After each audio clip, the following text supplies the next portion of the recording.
한 해의 마지막 주일을 저희는 지금 보내고 있습니다. 몇 주 전에 한 해 돌아보기라는 소책자를 필요하신 분들에게 나눠드렸어요. 저 뒤에도 있는데 해보신 분들은 아실 거예요. 내가 제대로 못 살았구나. 그리고 내가 이렇게 좀 더 살아야겠다. 자기 성찰은 사람에게 참 중요합니다. 그리고 그것을 잘하는 분이 인생을 또 잘 이끌어 나갈 수 있어요. 너무 신경 안 쓰고 사는 것도 문제라는 거 아실 거예요. 서점 가보세요. 항상 자기계발서에 사람들이 바글바글합니다. 사람은 잘 살고 싶은 마음은 가득한데 그것을 잘 실천하지 못하는 지점이 있죠.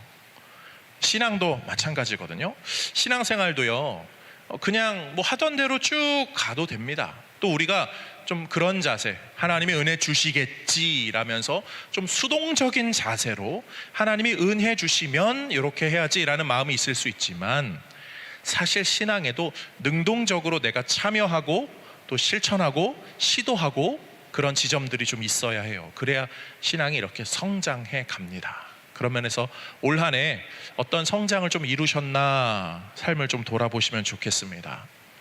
오늘 말씀은요, 이 마가복음 7장 이 율법 관련된 부분인데요, 사실 열심히 살았던 바리새인들, 서기관들이 정말 열심히 살았지만 잘못된 방향으로 살았는지 예수님을 제대로 알아보지 못하고 예수님한테 이상한 소리나 하고 있는 그런 본문이죠. 그 본문을 우리는 좀 살펴보면서 우리는 바리새인처럼 잘못 굳어지고 있는지 아니면 제대로 성장하고 있는지를 좀 살펴보려고 합니다. 오늘 본문을 보니까요, 1절에 이렇게 시작해요. 바리새인과 서기관 중 몇이 예루살렘에서 예수께 모여들었다가, 예수님 갈릴리 사역하고 계셨거든요. 갈릴리, 요단강, 사해바다, 여리고, 예루살렘 이렇게 됩니다. 예루살렘에서 갈릴리까지 약 130km 정도 됩니다. 이스라엘 전체적으로 사람들이 예수에 관한 소문이 막 퍼지는지라 이 예루살렘에 사는 서기관들과 바리새인들이 예수님을 좀 보고 싶어서, 알고 싶어서 어떻게 하는지를 좀 살펴보려고 찾아온 거예요. 그런데 보니까 제자들이 막 더러운 손으로 만지고 먹고 막 이러고 있었던 거죠. 그리고 예수님한테 좀 내가 생각하는 메시아가 아니구나, 이러한 마음으로 배타적인 시각을 갖게 된 것, 이게 오늘 본문의 배경과 스토리입니다. 마가복음은, 이 복음서는 다 그렇죠. 예수님이 누구신지를 말하는 것인데 그 중에 핵심적인 구절은 저는 8장에 나오는 너희는 나를 누구라 하느냐는 거예요. 그러니까 마가는 좀 그 이야기를 하고 싶었던 거죠. 그래서 6장까지는 초월자 되신 예수님의 그 능력, 자연을 잠잠하게 하고 다스리는, 그리고 병을 고치게 하고 귀신을 내쫓는 그런 능력을 말했고, 7장에서는 이 율법에 관해서도 가장 완벽한 율법의 해석자이고 진정한 율법의 완성자이신 예수님을 드러내고, 8장에 너희는 나를 누구라 하느냐 하면서 예수님을 이제 정점으로 드러내는 거죠. 그 가운데 오늘은 이 율법에 관련된 것입니다. 어찌 보면 우리가 바리새인과 서기관처럼 굳어질 수 있는 그런 사람들이다, 이렇게 돌아보게 되잖아요. 그래서 오늘 말씀은 이 정의의 신앙이라는 제목으로 나는 어떠한 위치, 제대로 된 위치에 서 있는가, 나는 잘못 굳어져 있나 좀 점검해 보면서 세 가지 내용을 살펴보려고 합니다. 세 가지 내용이지만 사실은 한 가지예요. 첫 번째로는요, 악인은, 죄인은 언제나 하나님보다 자기 자신을 앞에 두는 습성이 있다는 것 기억하셔야 돼요. 죄인의 습성입니다. 하나님보다 자기를 앞서는 것. 오늘 본문에서 이런 일이 있었죠. 2절 말씀 함께 보겠습니다. 제자 중 몇 사람이 부정한 손, 곧 씻지 아니한 손으로 떡 먹는 것을 보았더라. 바리새인들, 서기관들이 제자들이 더러운 손으로 먹는 걸 본 거예요. 그런데 3절, 4절을 함께 읽어보겠습니다. 바리새인들과 모든 유대인들은 장로들의 전통을 지키어 손을 잘 씻지 않고서는 음식을 먹지 아니하며, 4절도 똑같은 내용입니다. 유대인들은요, 규례를 굉장히 지키는 데 집착했던 사람들입니다. 왜냐하면 하나님의 말씀을 잘 지키지 않아서 자기들이 멸망했다라고 하는 과거가 있기 때문에, 말씀을 잘 지켜야 하나님이 우리를 구원으로 이끌어 주실 것이고 메시아를 보내주실 것이야.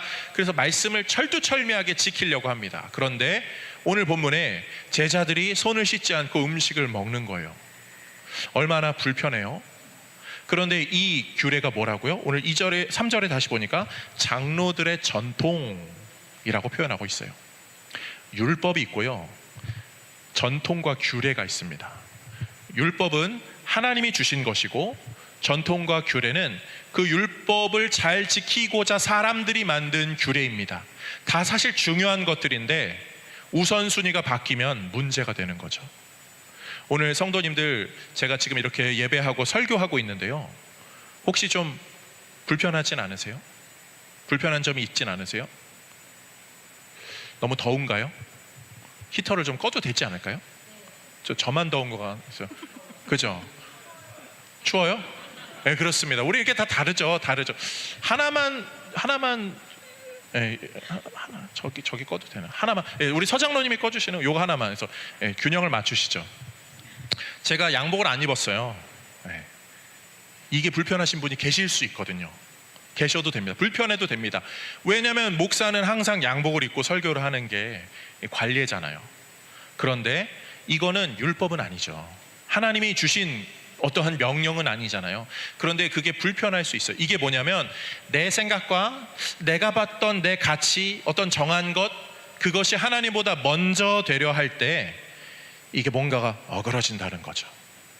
이스라엘이 사실 그 율법을 열심히 지키려고 장로들의 전통과 규례를 만든 것은 너무 잘한 일입니다. 그런데 그것을 지키고 추구하느라 잘못된 것으로 굳어지는 것도 모르고 사실 본질을 놓치게 된 거죠.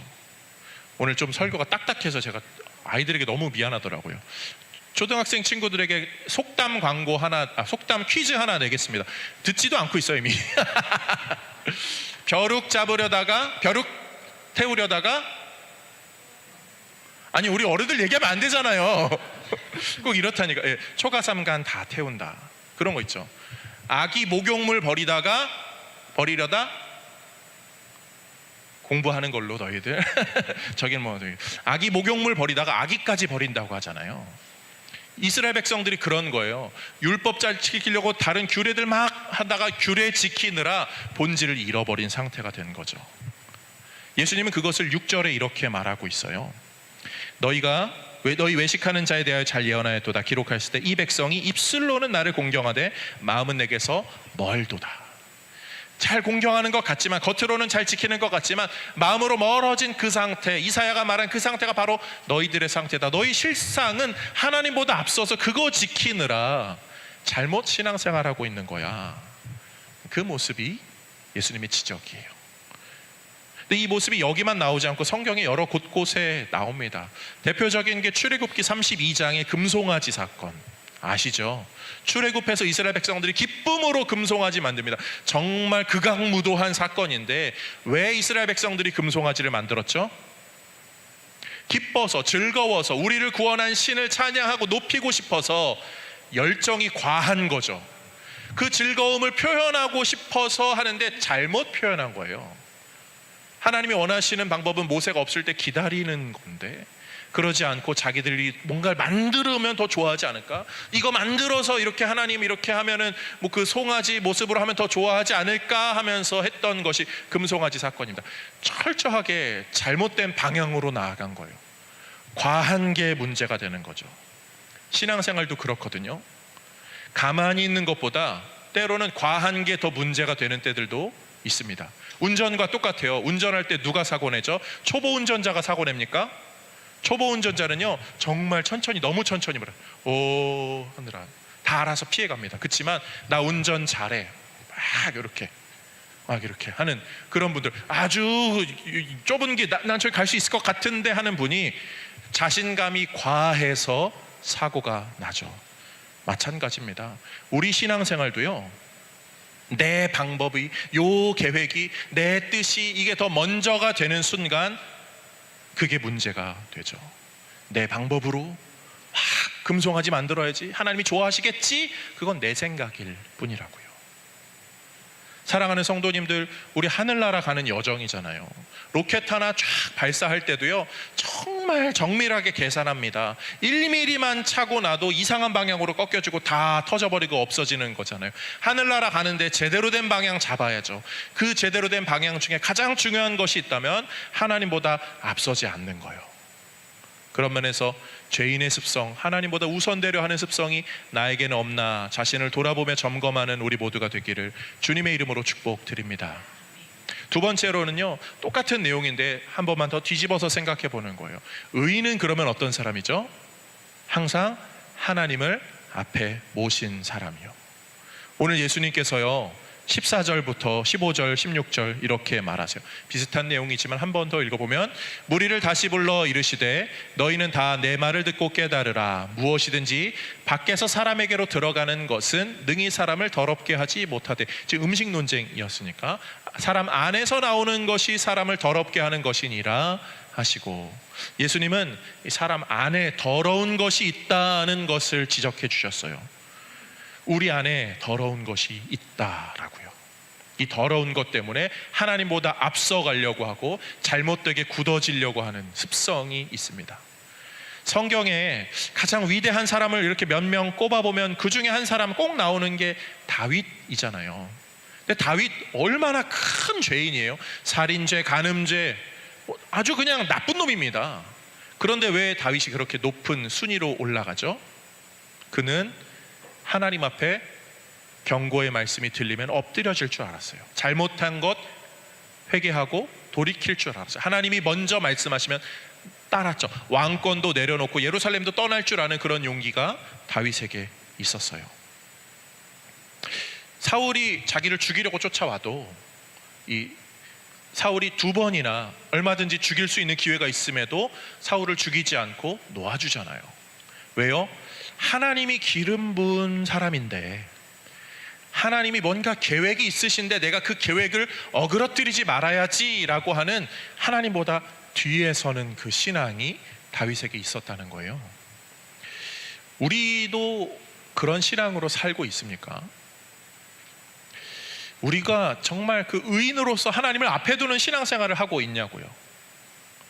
신앙생활하면서 가장 우리의 안에서 힘들게 우리를 악하게 만드는 것은 우리의 악한 본성이죠. 왜 그래야 되는데? 라고 하면서 성내게 하는 마음들, 내 뜻대로 돼야 한다고 하는 그 고집들, 그것들이 때로는 하나님보다 과한 것 같을 때가 있어요. 하나님이 괜찮다라고 하시는데 내가 안 괜찮아서 그게 불편함으로 여겨질 때들도 있다는 거죠.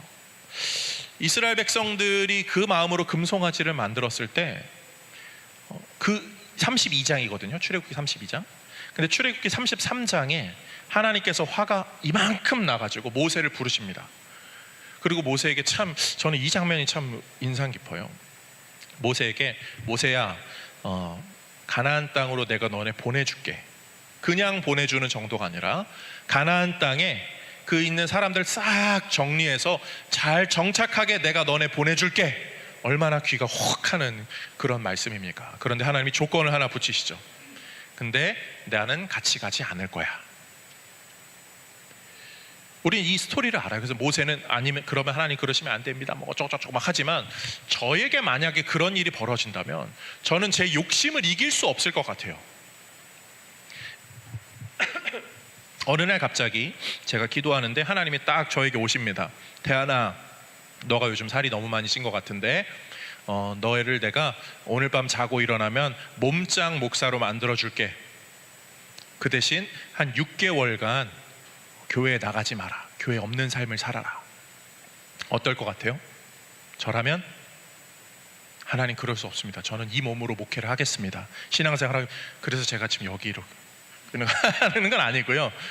이 정도는 근데 그쵸. 아유 뭐 그치만 만약에 하나님이 저에게 태안아, 너 요즘 그 로또 같은 거 관심 많지?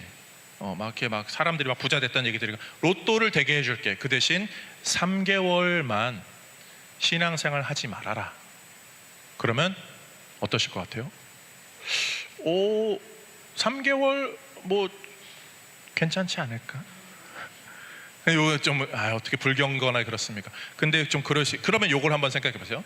태연아, 너가 그렇게 간절히 바라는 너희 동성교회 대부흥의 역사가 일어나서 수천 명이 모이고 막 엄청 인천에 막 전국적으로 소문나는 그런 역사가, 뭐 너가 뭘 열심히 안 했지만 또 그런 은혜가 나타나는 그런 거를 하나님께서 해줄게.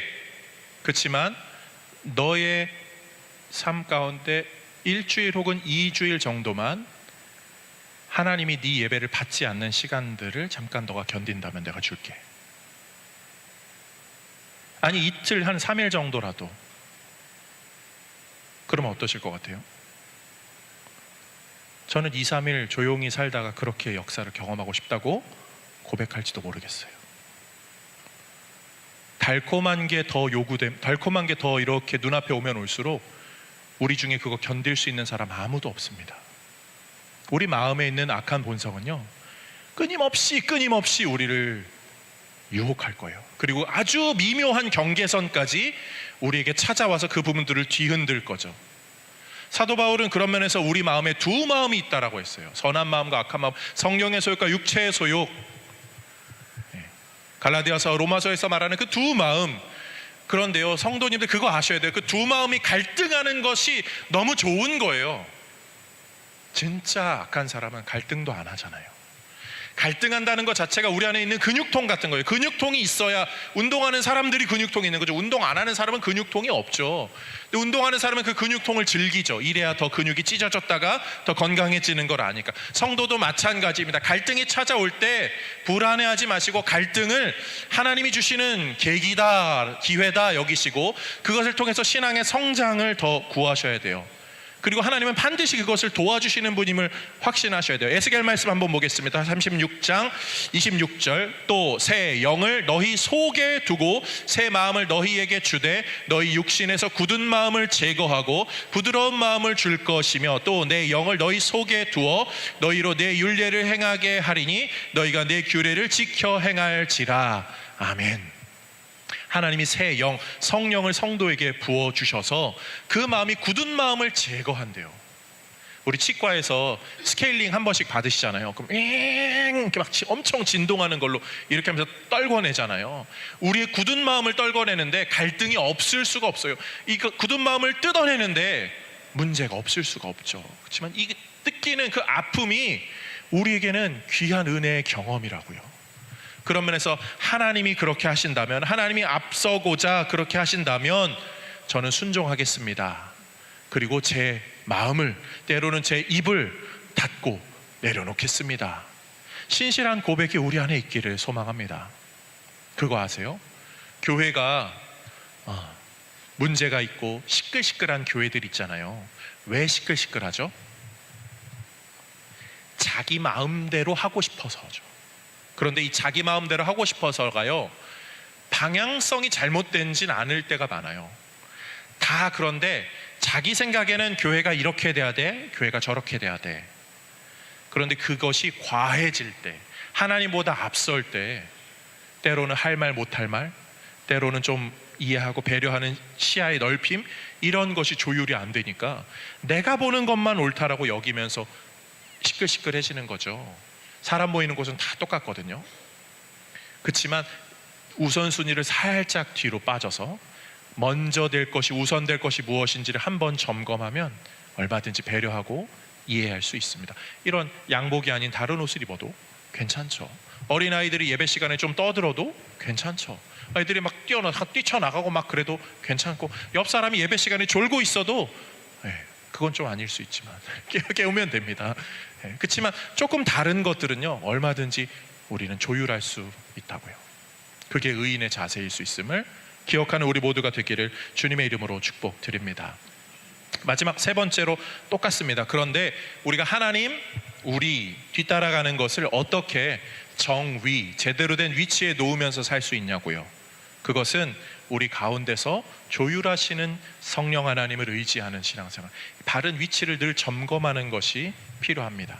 오늘 우리가 읽은 구절 21절부터 23절 말씀 다 읽지는 않겠지만 우리가 아시잖아요. 사람의 마음속에 있는 것이 악한 것이라고요. 이것을 한 번 더 점검한다면 늘 주님의 하나님이 내 앞에 계셔야 된다는 걸 인정할 수밖에 없는데, 하나님이 내 앞에 나와 연결되어 계신 분임을 확인할 수 있는 비결이 뭘까요? 하나님이 내 앞에 있는데 너무 멀리 떨어져 있거나 그분이 가는데 내가 지금 운 좋게 따라가는 정도지 연결돼서 이렇게 간다는 것을 성도가 어떻게 확신할 수 있나요? 하나님과 우리는 단절된 자들입니다. 원래는 단절된 자예요. 줄이 끊어지면요, 그냥 이렇게 묶는 걸로 될 때도 있지만, 제가 무선 마이크라 그런데 음향 케이블을 생각해 볼게요. 음향 케이블이 잘리면 중간에 묶는다고 다시 음악이 나옵니까? 안 나오죠. 그냥 대충 이렇게 연결한다고 음악이 나옵니까? 안 나와요. 절대 안 나와요. 다시 음악이 나오게 하려면요, 음향 케이블에 맞는 그 젠더가 서로 다시 조율이 돼서 여기 딱 서로 맞춰져야지만 음악이 나옵니다. 마찬가지예요. 우리도 우리의 안에 있는 이 악함이 하나님의 선함과는 연결될 수가 없어요. 죄 때문에 단절됐는데, 이게 연결되게 하기 위해서는 우리 스스로 할 수 없음을 고백하게 하는 성령의 은혜가 있어야 되고, 이것을 하기 위하여서 하나님의 특별함이 있어야 되죠. 다윗은요, 이것을 이렇게 고백합니다. 10편 51편 10절 말씀, 하나님이여 내 속에 정한 마음을 창조하시고 내 안에 정직한 영을 새롭게 하소서. 정한 마음을 창조하여 달라고 말해요. 이게 저는 창조라는 단어가 너무나 멋진 것 같아요. 창조가 뭐죠? 무에서 유죠. 하나님만이 하실 수 있는 것. 다윗은 내 마음이 하나님을 향하는 것은 하나님이 창조하셔야지만, 그 마음을 창조하셔야지만 됩니다 라고 합니다. 하나님이 하신 성경의 창조의 사역들이 다양하게 있죠. 천지창조가 창세기에 나오죠. 예수님의 사역 가운데 나왔던 창조랄까요? 마가복음에 우리가 조금 살펴봤던 오병이어의 기적 같은 거, 보리떡 5개와 물고기 2마리로 수천 명이 먹는 것은 어찌 보면 창조의 일환입니다. 그렇지만 저는 하나님이 하신 창조 중에 가장 멋진 창조라고 할 수 있는 것은 여자의 몸으로 결코 생길 수 없는 아기가 창조된 것. 우리가 이번 주에 나눴던 성탄이죠. 예수 그리스도가 창조됨으로, 그 육신이 우리 가운데 거하시게 됨으로 우리에게는 하나님과 우리가 연결되는 특별한 은혜, 그 창조됨이 십자가를 통해 이루어졌죠. 그리고 우리는 그 예수님을 늘 기억하면서 신앙생활을 합니다. 그리고 예수님을 믿는 사람들은 함께 교회 공동체를 이루고 또 세례를 받고 성찬을 하면서 정기적으로 이 신앙을 점검하죠. 우리가 작년, 재작년, 또 올해 하이델베르크 소요리 문답, 웨스트민스터 소요리 문답, 교동문 시간에 교동문 안 읽고 수십 년 교동문 읽으셨으니까 이제 요리 문답으로 좀 살펴보고 있는데, 항상 세례와 성찬에 관련된 것이 나왔습니다. 그리고 몇 주 전에 나왔죠. 세례와 성찬의 유익과 효력에 대해서 이야기할 때 마지막 한 줄에 저는 그 말이 참 마음에 와닿더라고요. 세례와 성찬을 통해서 성도가 어떤 유익과 혜택을 누립니까? 라고 할 때 그 마지막 한 줄, 은혜로 성장하게 됩니다. 성찬에 참여함으로, 세례 받음으로 우리는 계속 은혜로 성장하게 된다. 왜요? 연결되었기 때문에, 공급받는 그 가지에 연결됨이 있기 때문에 우리는 성장하게 된다고요. 신앙생활 그냥 예배 잘 드리고 그냥 대충 믿으면 천국 가는 것이라 그렇게 오해할 수도 있어요. 그렇지만 아니죠. 물론 뭐 그냥 예배만 드리고 신앙생활 하셔도 되겠죠. 그렇지만 조금 더 신경 써야 되지 않나요? 이번 성탄 예배 때 붕어빵 구워드렸거든요. 예, 아시죠? 붕어빵 냄새가 솔솔 예배당을, 교회를 가득 채웠습니다.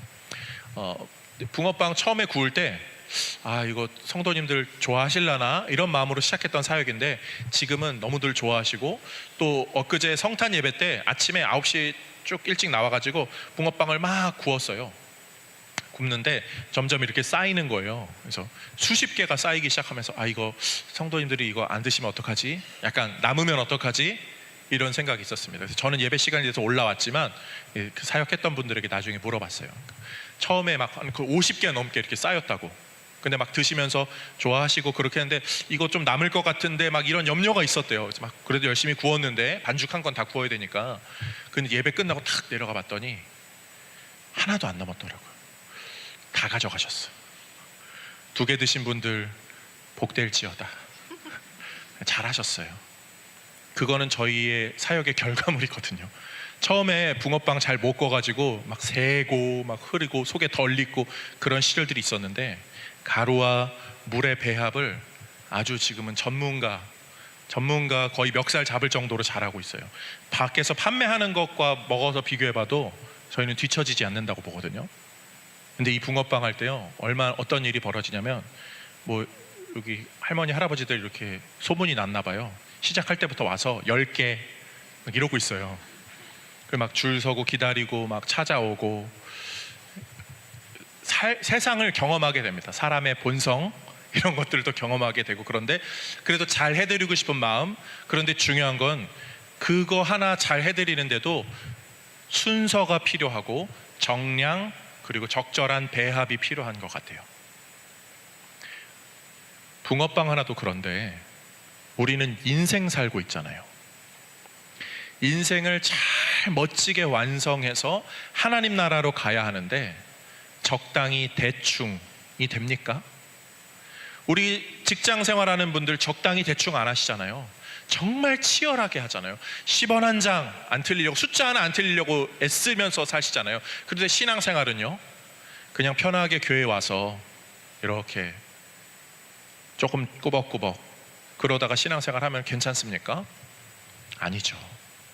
우리가 할 수 있는 한 조금 더 정밀하게 그리고 정확하게 점검하면서 신앙생활을 해야죠.